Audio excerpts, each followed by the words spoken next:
What's up, folks? Welcome back to the 267th episode of the Athletes Podcast, today featuring Luke Way. We're here in Kelowna, British Columbia, where we just took part of Kelowna Hockey Fest. Luke Way took Travis and I from starter through a rigorous VO2 test.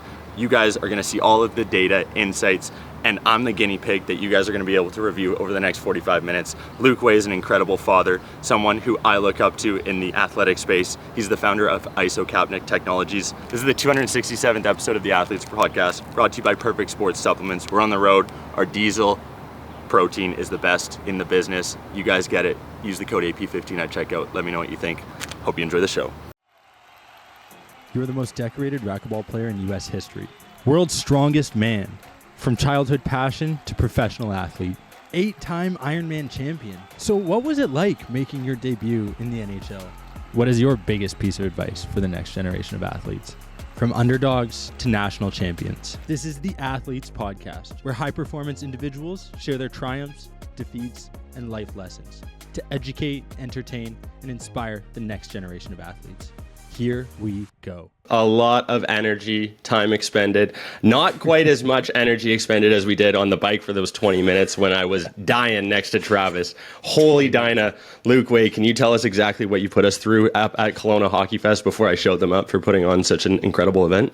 Yeah, man. So you did a pretty standardized VO₂ Max style test. So it's an incremental step test. It's about 3-minute long steps, and it slowly gets harder until you explode at the end of the test, which is kind of fun and dramatic. And from that test, we're able to find your zones for training. But I think more importantly, we are able to actually see how your training should change in the next phase, so you can actually make yourself better and not just be generically training and showing up and working hard. You're actually putting that hard work to better end. Are you calling me out for being just a generically decent athlete at everything and not actually good at any one particular thing, Luke? Is that what you're saying right now? You know what? Your results are excellent. Statistically speaking, they're excellent. So I'm going to say you are excellent. I had one person comment, Marcus Wong, actually specifically talking about my respiratory status being functionally limited. Can we comment on that first to maybe start the conversation off? Sure. Yeah. So when we profile athletes, especially in like large hockey team organizations sort of scenarios, we profile the athletes to better understand or let them better understand how their training should be changed and how they can approach their respiratory training that is tailored to them. So there's 3 primary profiles. There's the functionally limited. So that means that they are unable to use the volumes that they have available. They're structurally limited, meaning that they have less volumes than we would expect for somebody their size, or they're balanced and they have a little bit of both, or they're limited in a little bit of both. And so for you, you're functionally limited, meaning you have great lung capacity, but your ability to use it over the term of a test dwindles over time, if not is much lower than we would expect for a well-conditioned system.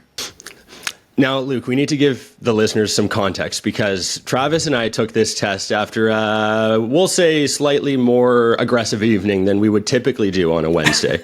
Coming in on a Thursday morning, 8 a.m., Trav was worried about having a jammer. Obviously, Travis, representing starter, had to put his wheels to the test, too. We had a bunch of NHL guys around us, so, I wasn't backing down. But can you maybe explain this process? You've been a coach for 20 years, coaching endurance athletes, 20 plus years now, I should say. We met Wednesday night after a phenomenal educational event, thanks to Kelowna High Performance, Kelowna Hockey Fest. We got chatting. Travis thought I looked like McDavid. You started introducing yourself, thanks to Brad Thorpe, who was the keynote at the event. And one thing led to another. We're testing 12 hours later, slightly recovering from the night before.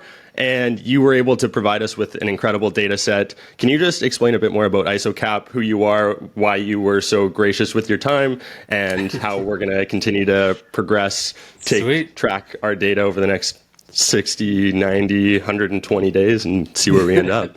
Awesome. Yeah. So I'm Luke. I run Isocapnic. Isocapnic is a respiratory training company that me and my partners have started.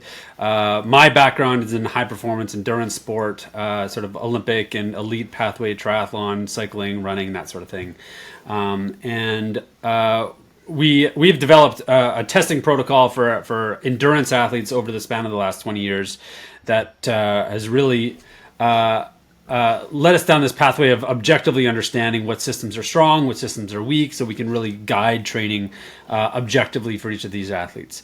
In doing these tests, it's become this like broken record of telling athletes how weak their respiratory systems are, really, and how that system is very much the limiting system to them ever getting any faster.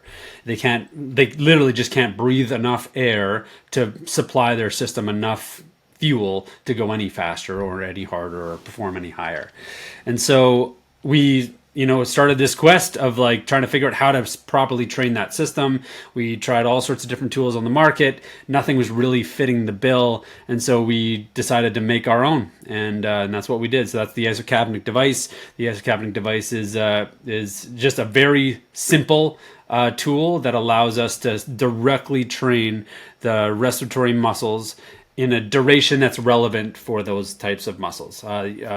Quick background on that is your diaphragm is primarily endurance muscle, and so even for a hockey player, or even for a strength athlete, it's still primarily endurance fiber tissue, and so to train it for a couple of breath holds or a couple of 20 constricted breaths is not enough to really get a good training effect out of it. And so we need to like train it for duration. Now the challenge with that is every time I breathe hard, I'm breathing off all my CO2.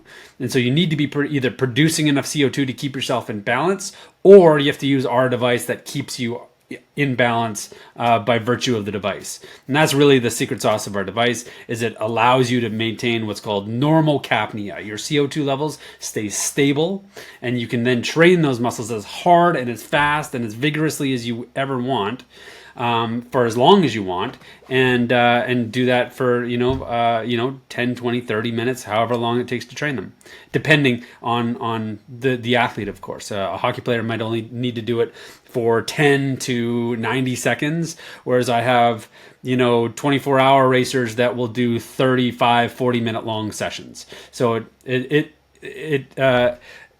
I'm always asked, like, okay, what's the protocol to use? And it's like, what's the protocol to use for a kettlebell? Like, it's just a tool that allows you to train those muscles. So now it unlocks those muscles to be able to be trained like any other system, which is kind of fun. Yeah, it's got to be fascinating for you. For me, I'm getting chills right now because I'm thinking about all the different athletes that you could run it through and the different data that you could obtain from it.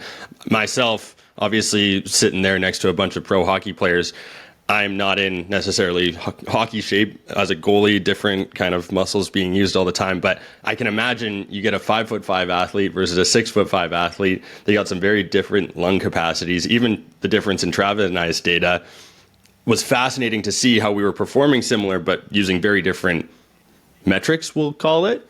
Yeah. I mean, it was a great example to have you guys testing side by side, because you guys both made it to like the same sort of level at the end of the test, but the way that you got there was completely different. You having a pretty good structural system up front dwindled off throughout the test. And what was the starter guy? Travis, yeah. Travis, actually had a little bit more of a structurally limited system, but he actually utilized it a little bit differently to meet that demand in the end. So a really good case, in real time to show, the differences of how athletes can meet a performance load and get there in completely different ways, which is fun. Yeah, fortunately, we had a former Vancouver Canuck over our shoulder helping us out a little bit there. We'll shout him out there in the incognito mode, but I do want to review the data here because you have it out in front of us. I think it's better to show than tell. For those listening, head on over to YouTube, subscribe to our YouTube channel, and then you're going to be able to see Luke go through this data in real time. And then maybe if you're fortunate enough to be in Kelowna or Vancouver, you could reach out to Luke and connect, get your own data done yourself, and then you can compare to mine, see how much better you are than me potentially. But Luke, let's go. Let's take it away. Awesome. Yeah. So, first of all, I gotta air my laundry here. That when you are getting VO2 testing done, demand more from your test, right? So this is a huge thing. It is so lazy in my view that these practitioners and physiologists will do these types of tests and really just give you the printout that's inbuilt in their system, and it's more important for an athlete to understand how this information can empower your training and make you help you make more intelligent decisions in terms of how you train your system. To just know your VO2 max number is like the tip of the iceberg. It really is almost the least important thing that we're looking at in terms of helping athletes. What really is important is understanding how you got there. What systems were strong that showed no weakness towards the end, and what systems were stable and then found instability and eventually fell apart as the test went on. This is all data that's being collected with the tools, and it just needs to be talked about and presented in a way that allows the athlete to get better and understand that yes, you are not perfect, and that's exactly why we train, right? We understand these systems are strong, these systems are weak, and let's train our weaknesses. So for you. Let's get you up on screen here. I think it's it's a tool like anything, right? Ultimately, it's going to tell you one data point at the end. But if you're not fixing the stuff in between, you're never going to change that end result. Yeah. And I mean, VO2 max is a really nice, simple number for the masses to kind of wrap their heads around and understand. But knowing like a BMI score. Yeah, and I mean, I would almost say a BMI score might be a little bit more empowering because you have a little bit more day-to-day say on how your BMI should be compared and where you should change your diet to make that better. Whereas just knowing that you're at a VO2 max of 55.2 doesn't really inform your decision making for tomorrow. That's just okay, I'm at 55.2. That's cool. But knowing that you are breathing 2.5 liters at your maximum tidal volume, and we know from your spirometry that you have 8.25 liters available. You have 6.5 liters available in 1 second. So let's back off and let's say just 70% of that 6.5 liters is attainable, and you're only breathing 2.5 liters, you're so underusing your system. It's exciting for me because there's a huge opportunity for you to improve that system. You have this tool that you are just literally not using. Why is that? Why would I not be using it? Is that just from me training that way for so long, or being an athlete? I'm just I'm going to adapt and get it done no matter what it takes, kind of thing. Yeah. So the respiratory system is very interesting in the way that one of my favorite adages in exercise physiology is the body will always do whatever's easiest. And we're always using a respiratory system in a relaxed range of motion. And so we have a pretty well-conditioned, shortened range of motion that we use our diaphragm and our intercostals and our respiratory structures in that way. And so when push comes to shove and you've never conditioned range of motion of your respiratory system, it's going to default back to that shorter range because that's what it's good at. So if we've never challenged a big deep breath, you can't hope to use that big deep breath, 20 minutes into a test. It's going to be way too fatigued by that point. So by training the system ahead of time and conditioning it that it can do 20, 30 minutes of breathing deep and meeting the ventilatory demand, then, when you get to the end of your test, you're now breathing 5, 6, liters towards the end of the test, or maybe even 7 liters. I see people breathing 100, 120% of their FEV1 number towards the end of the test if they've trained that system. And that FEV1 is that forced exhalation volume over 1 second. That's your ideal breath. And so for the standard that we try to set within our organization for athletes to achieve is 70% of that. But like I said, that is just the beginning. There's people that exceed that. And so looking at this data right now on the graded exercise test report, I would say that I have, given my comparison to others, I'm actually doing well. And then I would say double down on that, considering I'm only using 20% of, or 30% of my actual lung capacity. Yep. Okay. Exactly. Yeah. So you ended the test at 300 watts at a VO2 max at around 55.2. Your maximum heart rate measured throughout the test was 192 beats per minute. So good, functional ability with the heart. Your peak ventilation rate was 167 liters per minute, which is pretty decent. To give you sort of context of that, my 5 foot nothing mom will breathe 70, 80 liters per minute towards the end of her test, but she's little. It is pretty normal for me to test like a tour level cyclist at 230, 240 liters per minute. Wow. So there's quite a bit of range there. And then as we train, especially strength athletes, we train them up towards that 300 liter per minute mark, just so that system is just never a limitation. And that's certainly something that's trainable. To meet that demand of 167 liters per minute, you're doing that with 2.5 liters per breath or less. And so that means you're breathing 70 breaths per minute. 70 breaths per minute. More than a breath a second. That is panting. That is really fast breathing, right? Yeah, you should have seen the video. I was doing more than panting there at the end. So a really important point to drive home for people is that you have the choice when you're breathing to breathe, you have to breathe that 167 liters per minute to produce that output or produce that performance. But you get to choose whether you meet that demand of 167 liters per minute with either 2.5 liters per breath at 70 breaths per minute, or let's double it. Let's go to 5 liters per breath at 35 breaths per minute, right?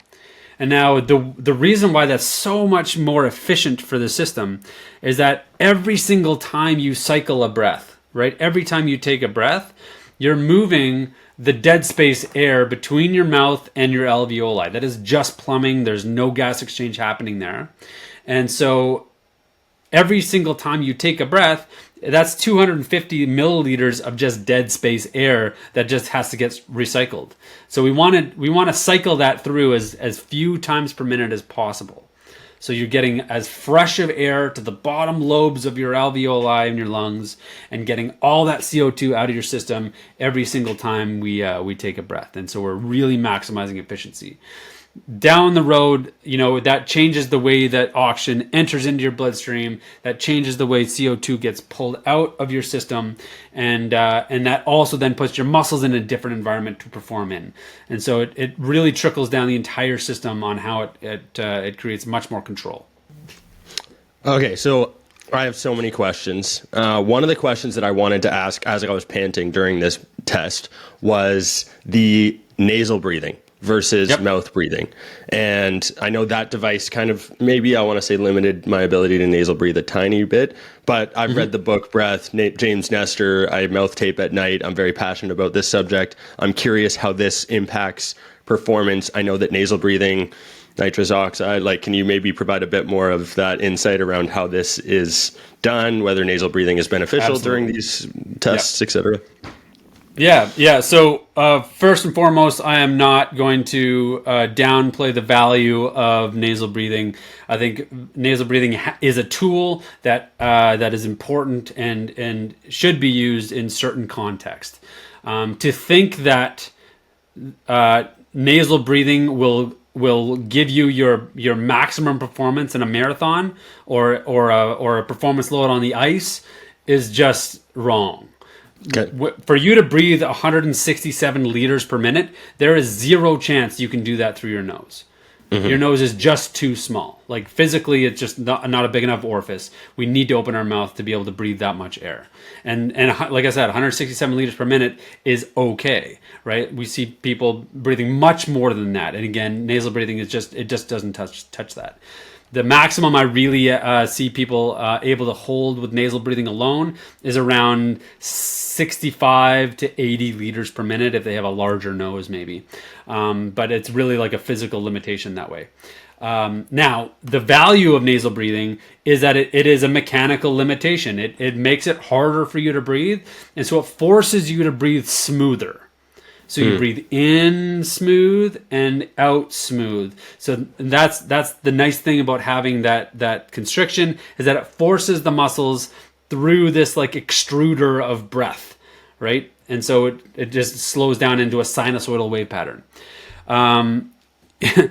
We need to be able to break out of that when the going gets tough, but that doesn't change the fact that it is a good tool for certain jobs. So you're talking about mouth taping at night.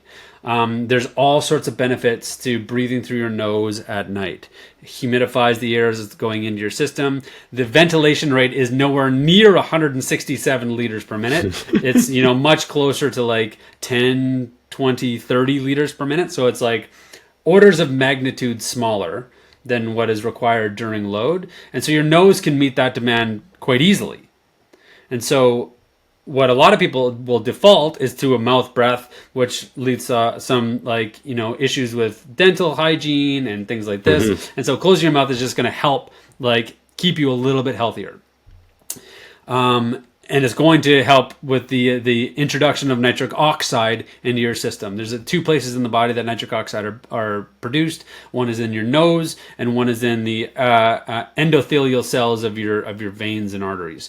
And so this gas that's produced inside your nose gets sucked back into your lungs as you're breathing in, and it's a vasodilator, so it opens up your airways, it relaxes the muscles, and it's also antibacterial, so it helps to clean and purify the air as it's moving in.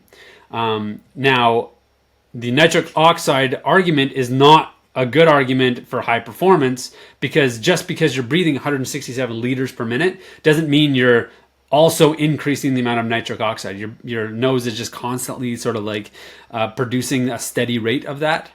Okay. And when you're diluting, that amount of nitric oxide into 10 liters per minute, it is potent and it has a good value. When it's being diluted in 167 liters per minute, it's moot at that point.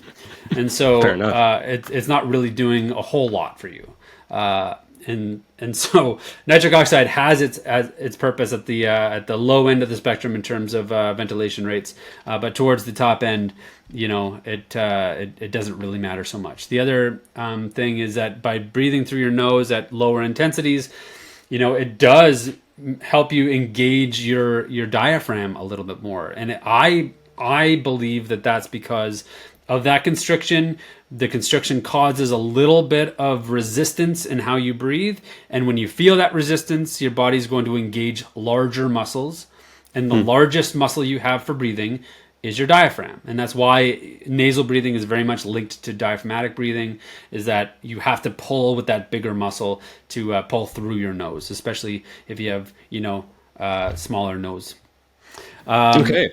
This is good to know. This is great. This confirmed everything that I was thinking, at least. And I know I wasn't getting to 167 liters per minute with my nose, but I just had to make sure. Yeah, exactly. What else could I tell you about nasal breathing? I mean, hey, this is great. I am more so, I know you sent over like 3 separate reports. I was talking with Mark afterwards. He was enamored at the fact that you were able to just whip this up, send it over right away. Travis and I were reviewing it. I'm like, what Travis Martel, Mark Fitzgerald have built at Kelowna High Performance and Kelowna Hockey Fest on an annual basis is simply sensational. There was probably 100 plus athletes there this year. There's going to be, we'll say double that next year. We got some exciting plans in the works, hopefully including some of our CSM females there. But I really think that incorporating stuff like isocapnic on an annual basis, probably quarterly basis for those athletes that are local to you, is going to provide so many insights for them to be able to look at, review, compare, compete. Like, everyone's competitive in that environment. And, these are data points that no one's getting right now, unless I'm told otherwise. No, so I'll kind of show you like three levels of information here. This first page is what you typically get from a VO2 Max report, which gives you your VO2 Max number and some of your stats about your ventilatory thresholds and your zones and that sort of thing, which is all fine and dandy. You get a little scale here to help you like rank yourself amongst people your age and size and that sort of thing. That's sort of like the basics of a VO2 Max report. Beyond that, if you're lucky, you might get this graph right here, which shows your VO2 number as it increases. So as the load increases, you can see it step up. Your heart rate increases in red, and in blue, your VO2 number increases with it too. And so we see a VO2 max number towards the end. And that's how we like see that peak VO2 number, and that's how we objectively assess that VO2 max. If you're much luckier, you get the mechanics data, and this I rarely see outside of people using like a VO2 Master device or something like this, where we actually get to see how your respiratory muscles are meeting the demand. So I know there's a lot here, so I'm just going to try to simplify it. The yellow line. These are the pieces that you put onto my leg and arm, correct? And So this data that I have on screen right now is your VO2 Master data. So it's the device that's sitting on your face. Okay. And so with this one, we see in yellow how big your breaths are for any point during the test. The light blue is how fast you're breathing. So we can see you start it at around 20 breaths per minute, and you peaked out here towards that 70 breaths per minute at the end there, right? And then the green line is your ventilation rate. So how many liters per minute?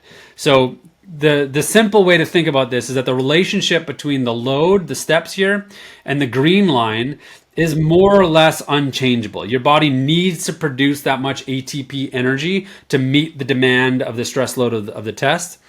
You have the choice to meet that green line load by pushing this yellow line up or down, breathing deeper or smaller. And for you started out at like 2.5, 3 liters. A couple times you scratched the surface at 3 liters per breath. And then it stabilized at around 2.5 liters. And then when the going got really tough at that last step, when you failed, you went from 2.3 liters to below 2 liters. It actually got much smaller. Your big time compensator was just breathing faster, which is, again, it's not that uncommon. The body will always do whatever's easiest, and that's your default, is to just breathe fast. And we can totally train this to breathe bigger. Why is that? Why, like, is there any reason why, like, that's my go-to? You said that's common for most people, but that's just like, hey, I gotta breathe, I gotta get it in somehow. Yeah, it's because that respiratory system fatigued out, right? So it wasn't capable of meeting the ventilation demand with deep breaths anymore. And for you, deep breaths for this test was only like 2.5 liters per breath. Yeah, not deep. And we know that you have much more available in terms of just structural size. It's like teaching a bird how to flap its wings. If it never does it before, it takes practice. I like to think of this in every aspect of my life. I got a lot of room to grow. Well, you know what? That's how I like to categorize these things, right? Is let's highlight the things that you're good at, but also let's you can breathe exceptionally fast. That's a cool thing. Another thing is that you have a really good range on your cardiac system. Your heart starts out, around 100 beats per minute, and it gets up to almost 200 beats per minute, which is like that's a good working range for your heart. We don't want it to be squished towards the top end where you start at 150 and you end at 200, or to be stuck low and you start at 70 and you end at 120. Right? You have a good working range of your cardiac system. So your cardiac system is one of your strong suits. And if we were to keep going down here, we could get into the MOXIE data. And this is the purple line here. This is your muscular system. This is the other system, or the other sensors that I had on your legs. And this is looking at how well you're utilizing your muscular system. And we can see that it's a pretty steady flow down. We start out around that 70% muscle oxygenation. So for those that don't know what SMO2 or MOXIE muscle oxygenation is the muscle's ability to utilize oxygen. And so we can just measure that directly now. Back in the old days, we would use like lactate to try to understand this a little bit, but lactate was limited in how many data points we got, and we're pricking fingers or ears all the time to try to get that data. And so we're not really getting a stream of data. We're getting sort of like a snapshot on little bits. And it's a surrogate to what we're actually interested in, is what the muscles are doing. This is just a stream of data of exactly what we want to see, which is the muscle oxygenation of the muscle. And so I would have had a slightly higher number had I not had a couple beverages the night before, likely, correct? Yeah, your highs might have gotten up towards the 80 mark. Okay. And really, when you're fatigued and maybe a little bit more beat up, it just drops the overall performance output a little bit. So you ended the test at around 300 watts during this session. You might have made it to the 350 mark had you came into it rested. But I used some narwhals or Lactigo, right? Yeah, where are my narwhals? They're back here. Shout out to Evie and Ariel. Yeah. So this is actually one of your strengths. You have a reasonably high with your muscular system, and you got down below 20% at the end, which is a reasonably low. So your ability to utilize your muscular system is quite good. And this is the reason why your VO2 number was so great. Even though your respiratory system was limited, your ability to suck oxygen out of the bloodstream is quite good, and that adds to the load of the VO2. That was just peer pressure of having so many eyes on me to finish that thing. There was no way I was getting off without finishing. Yeah. And an interesting one here, especially for a goalie, is your core temperature. So we had a rectal thermometer shoved up. No, just joking. We had a sensor on your rib that measures your core temperature, your radiant energy, and so from that we can tell how hot your body's getting. So the blue line is your core temperature. The red line is your skin temperature. So we can actually see the point at which you started sweating, and your skin got colder, and your core temperature still went up. So that's an important thing for especially endurance athletes, but really any athlete, is that for us to produce that energy, it has a huge byproduct of heat that's generated. That heat is measurable both at the skin load and through your tissues to see your core temperature. And what we do want to see is that your body does get warmer as the load increases, because that shows that you're utilizing calories well and it's not falling apart. If it starts to drop off at some point, it's usually followed up pretty quickly by a metabolic bonk, where your system loses energy because it's just not providing enough ATP to output. And then the last couple graphs here are comparables, where the next time you come in for your test, we can look to see, is your wattages higher for the given heart rate in this graph? And so, and then the next one is your VO2 higher or lower given the load? And what we want to see is that your training is progressing. And so the VO2 that it's costing you to go 200 watts, for example, is lower. You actually are at a lower VO2 number for the same output, meaning it's costing you less. This is really important for endurance, but it's also very important for hockey, because if you can perform at the same intensity as the others on the ice, but it costs you less, gives you the option to either perform higher or make calmer decisions, be a bit more accurate. And same sort of idea here with your performance load versus your heart rate. We want that heart rate relationship to drop. We want the heart rate to come down for a given output. So how many of these tests have you performed, and where would you rank kind of, I want to say, the performance that Travis and I put up there, and biggest areas for improvement? And maybe this will be on the other two data points or PDFs that you show me moving forward. But, I've been looking at this. I'm like, I feel like I did pretty good, but I'm like the type that's always striving for more and I want to get better, right? And you can tell by my attitude, I'm like, where are my big rocks that I got to move to make big improvements? Yeah. So first of all, I got to hand it to you guys that, I was introduced to the group, the night before, and you guys were like with bells on the next morning to run through the test, which is awesome that you're game for that sort of torture, so to speak. So that's awesome. I'm a guinea pig, man. This podcast has been 6 years culmination of being able to meet cool people like yourself, train with individuals like World's Strongest Man, NHL, PWHL, NFL, NBA. Like, this is the dream for me, is getting to be able to chop it up, learn about how I can get better, and then go and put up some numbers when we got Bryce testing us on Veld, right? Yeah, exactly. So for you, the the quite obvious mover for the next little while for you is improving your respiratory system. Did we get you an isocapnic device? No, not yet. Okay. I'll come grab it next time. All right. Yeah, we're going to get you an isocapnic device so you can actually train this system. So right now you're meeting the demand with fast, small breaths. And so we're going to give you training that's going to teach you to endure bigger, deeper breaths for longer. Is that balloon thing that you got the video of me using? That's right. Yeah. Okay. So that device allows us to control CO2 output. So we no longer have the risk of hyperventilation, and now we can train that system for as long as we want. And so you're going to be using it as part of your warm-up, 5-minute warm-up before any workouts that you do. Super, super simple. And then you're going to have like 3 or 4 sessions a week that'll be between 5 and 10 minutes long, where we're specifically training your ability to endure bigger, deeper ventilation rates. So you're breathing deeper. Okay. Luke, we have one question. Everyone's dying to know. What's the ideal way to increase VO2 max, and why is it important?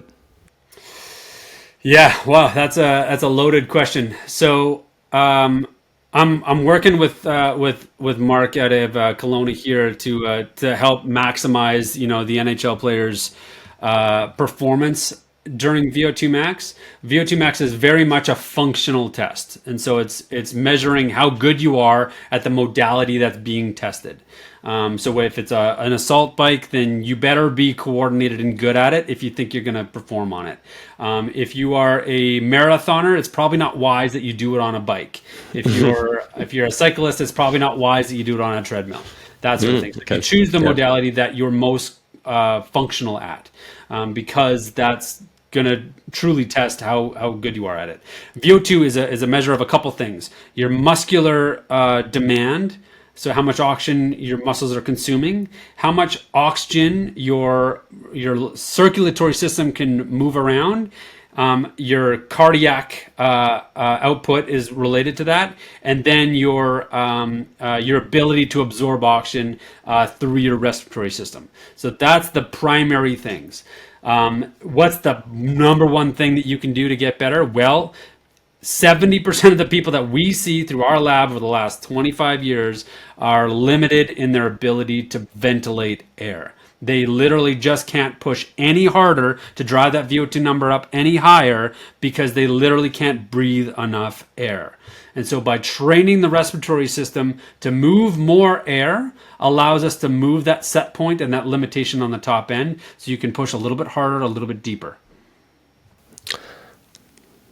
There you go, folks. Easy. Just put it to the test. Hit Luke up, send him a message, get your data tracked. No, I mean, for me, it's like, this is, again, I said it, this is the dream, because now every year I'm going to come back, I'm going to be doing vertical test jumps, I'm going to be doing abductors, adductor testing, and like, hopefully maybe on a quarterly or semi-annual basis, whatever the case may be. But I think it's really important. People are getting their blood work done. People are getting all of these other data points taken down, noted, and if you're not looking at every system in your body, i.e. your respiratory system, then just because you have big muscles and can bench press 500 pounds or whatever the case may be doesn't necessarily mean that you're going to be able to outrun someone who grabs your wife's wallet or purse and you need to go race and catch them, right? Like, I look at that as I'm want to be physically fit, capable of doing anything at any point, kind of like you said, generally decent at whatever. Whereas professional athletes need to be very good at their specific tasks. I think general pop, we're all athletes. We're on the Athletes podcast here today. Everyone should have the ability to run a mile or move their body to a certain degree to like bare minimums. Am I on the right track there? Would you agree with that statement, Luke? Yeah, so VO2 is an interesting test that I think is relevant for just about everyone. From the health and wellness and longevity side of things, the VO2 max number is a really good indicator on longevity factors and lifespan and health span. So it's important for just anybody to get their VO2 max done, so they're better understanding their health of their system. For high performance athletes, it is the understanding of that 1%. How can you make yourself 1% better? And showing up every day and working hard is the easy part. If you're an elite athlete, that's what you're good at. You can show up and grind. Now, can we make that grind more intelligent and make it a little bit more potent? That's the challenge that we have as testers and physiologists and coaches and trainers, is to make the training more potent. And understanding where these systems are strong and weak is really important. It's really fun for me working with hockey players and rugby players and stuff like this, because they've been working their muscular and cardiac systems for their entire career, and then we test them and we show like results like this that like I said are not surprising to me, but show a massive limitation, and they're just like, oh my God, I have so much room for improvement. This is great. Now I know exactly what I need to do next to make myself that much better. So did you know that I had run a marathon prior to this? And does seeing this data of me having run like marathons, like, does it seem shocking, or do you question like how I got through that, or what? Like, what questions come to mind for you there? No, I mean, I could guess how you met the demand of running the marathon, assuming you're running, like how fast you were running. The cool thing about endurance sport, especially like a participation in endurance sports like this, like a marathon, is that you can just run slower and it just not cost your body that much. If you're running as fast as you can for a marathon, then I'm going to predict at this point, looking at this data, that you are meeting the demand, breathing probably, 2 steps per breath. So 2 steps to breathe in, 2 steps to breathe out. So you're probably breathing 40 to 50 breaths per minute throughout the entire marathon, which is not very efficient for your system, but it is also the system that you currently have. And so to think that you're going to change that on race day is probably not a good idea. But it does reveal a limitation that on your next marathon, you've trained that system up to react a little bit differently, and then you'll be able to meet that demand a little bit better. Keeping in mind that, for something like in a marathon, you're functioning at 70% of your VO2 max for a long period of time, meaning that your respiratory system is using between 10 and 18% of your total energy. And so if that's inefficient, then that's just bleeding off performance. So if we can make that respiratory system more efficient, we can push that number from 18% down to like 8%, and we're not using as nearly as much energy to do the same ventilatory output. Yeah, it makes me question. I started running maybe February 2023, 2024, whatever it was, and then did a half marathon a few months after that, 4 or 5 months after. New Balance sent me some shoes, did the full marathon, and didn't really want to pursue it after that. I mean, I'm still doing the occasional run, but I also just read some study from Gatorade, which sounds super legitimate, about the fact that study reveals men who run daily have up to 41% lower testosterone than men who don't train at all. Do you see any accuracy to that statement, or is that just a random social media stat that I shouldn't be paying attention to, Luke Way?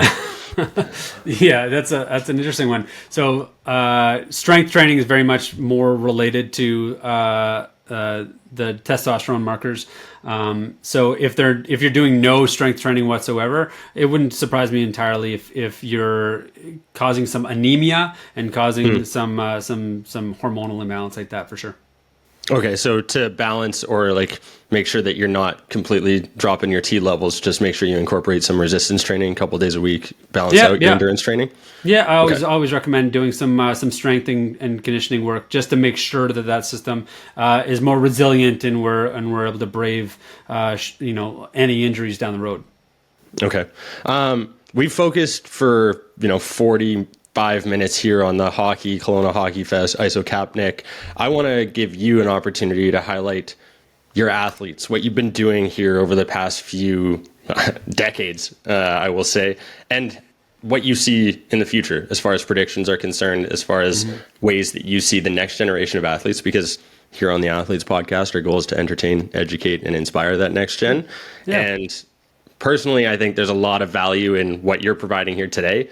Selfishly, I'm getting a little personalized session, but for those listening and watching, there's an incredible amount of information here. You're a resource that people can reach out to. What are your kind of crystal ball goals here for the next few years, and where do you see the space going? Yeah, I mean, like it's like I said, it's super exciting for me to be more involved in the team sports world, like hockey, football, rugby for that matter. It's really cool for me to see it coming from the endurance side, how hyper focused and hyper aware and really well developed the muscular training modalities are in these spaces.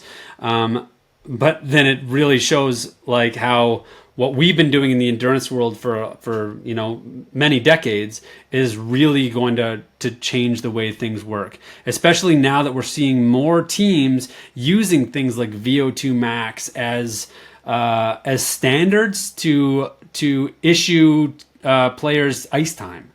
Like if these athletes aren't training these systems properly, then it literally it hurts their career and it'll hurt their performance output. So where I really am excited to work with these teams in the near future is to really help maximize how they're able to execute a VO₂ Max test and affect how well they can perform on the ice through shifts. We have a whole bunch of things coming down the line in terms of research papers that are coming out on how we are changing breathing strategies and how that's changing, effective workloads and accuracy on the ice and rate of perceived exertion of those loads. Like, it's really fascinating stuff. How the breathing is really like the catalyst for unlocking that next step.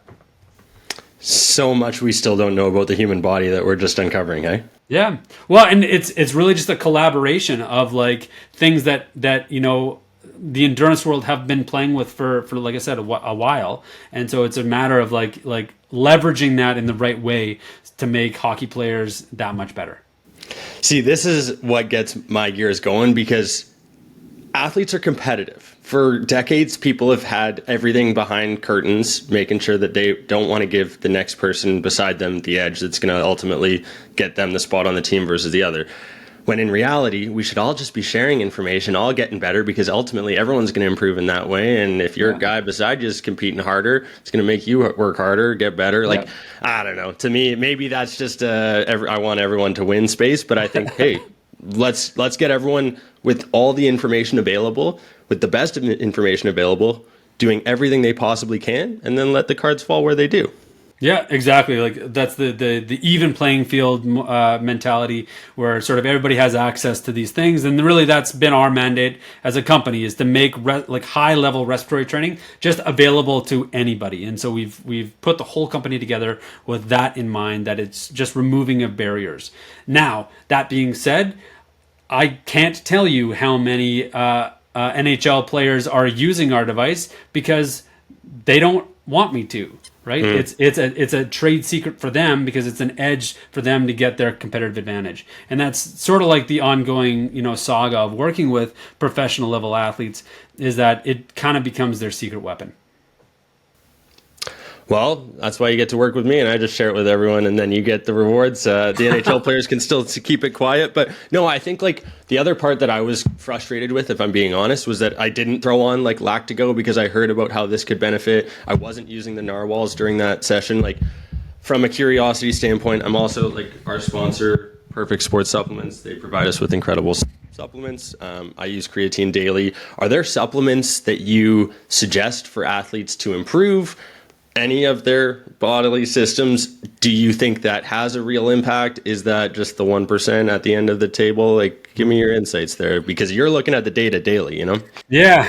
I mean, so we're big advocates on doing blood work, several times a year with our athletes, just because, like, hemoglobin, hematocrit is very much a currency on that we have to spend during training and during racing, and so being on top of your ferritin levels and your vitamin loads is really important. So if we can identify early anything that's chronically low or chronically towards the low end, then we can build a regime that's going to help top that off.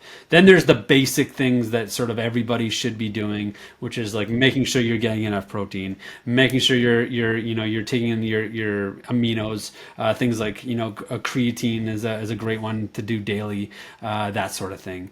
And so and then just being really aware on everything that goes into your system is what your system is made out of. So you feed it crap, it's going to give crap out. And so trying to eat healthy, trying to eat whole, trying to eat a variety of foods and staying away from any one niche. I am a kid in a candy store right now, man. This has been 50 minutes where I've just been soaking up as much as I possibly can. I'll be listening to it again to review my data. I guess I want to know what got you into the space 25 years ago. What were you doing? What sports were you playing as a kid? We got a few minutes left here. I always like to find out, the backstory, the background of these individuals that we get on the show, and like what inspired them to get, who those individuals were, and are you scratching that itch now today? Is that what gets you up in the morning? Yeah, so I started off my first sport was downhill ski racing. Instead of growing thicker, I grew longer. And so as my comrades in arms back then, were upwards of 220 pounds, I was like working my tail off. They'd be 145 pounds. And so when I started doing endurance sport, I was like, wow, okay, this is like way better use of my time. And so I really set my goals high in the endurance world, and I'd raced professionally for triathlon for a number of years. And then I got into the coaching world and started working with my mentor, Dr. Sellers, out of Vernon here. And we started coming up with different testing methodologies for athletes to better understand how to, make better decisions. And through that process, it's just been this problem solving, scenario where we identify these limitations and we find ways of training those limitations. The respiratory system has just always been this primary limiter for a lot of people, and there just really hasn't been something on the market. So it's out of necessity of us training our athletes that this tool exists. We needed a better tool to fix that system and to stop wasting training time so we could actually train the systems that are weakest. And so that's why we brought it out, is just so my athletes could benefit. Turns out that it's beneficial for people with anxiety, people that are training to go to altitude, people that are dealing with acute mountain sickness, people that are trying to get bigger lung volumes, people that are trying to get more functional lungs. All sorts of ways of using this tool to get better. I can't wait to get mine. I'm going to be using it every day. I'm going to be freaking testing my data marks at every single point that I possibly can. Nice. No, this is awesome. I really appreciate your time, Luke. Again, you came out within 16 hours and we were testing and got reports back. It was phenomenal. From a selfish standpoint, I always like to bring up the fact that, we've had on probably about a dozen goalies to date. I personally think they're probably the best athletes that are out on the ice, maybe even out there in general. Can you maybe shine some light on the best functional athletes, all around athletes out there, and maybe suggest some sports for that next gen to pursue in a way to round out their athleticism? Okay, so the way I want to answer that question would be the way the industry was answering the fittest athlete question back in the early 80s. They tested marathon runners, cross-country skiers, swimmers, kayakers, cyclists, all in lab to understand what, finally, objectively speaking, what athlete is the fittest athlete of all. And what they found was that the marathoners were the best athletes of all. And all right, so then we started digging into the data, and what they did for all of those athletes is they ran them on a treadmill. And so, of course, the ones that were functional at using the treadmill were the most fit, because if you put a kayaker on a treadmill with their skinny little legs and their big, heavy upper body, yeah, they're not going to run super well. And it's not going to allow them to shine in the way that their body has been conditioned. And so, they're like, I've worked with like CrossFit Games athletes that are just incredibly phenomenal, but they're just, they're not very good runners. They're not very good cyclists. They're pretty good at strength. They're pretty good at gymnastics, right?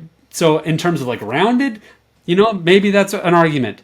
But certainly I think it's very specific. I think it's wonderful how conditionable the human body is to becoming a chess master or to becoming the best athlete in whatever modality you're in.